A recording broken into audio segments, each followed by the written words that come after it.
very hard to argue that heroin on its own is the issue.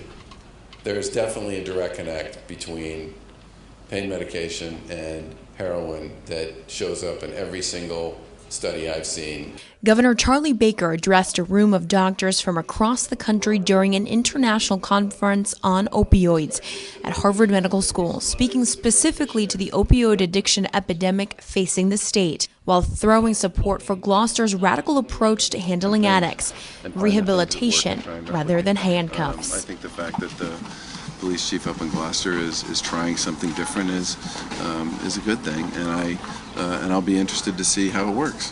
The governor went on to say he does not believe it should be mandated across the state, stating what works for one community may not work for another.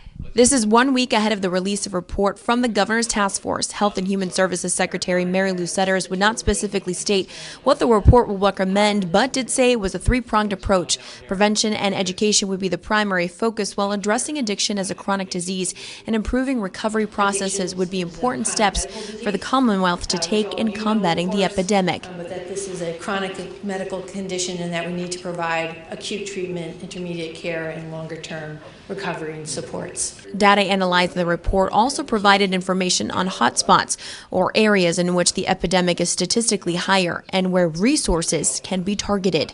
For the Boston Herald, I'm Erica Mora.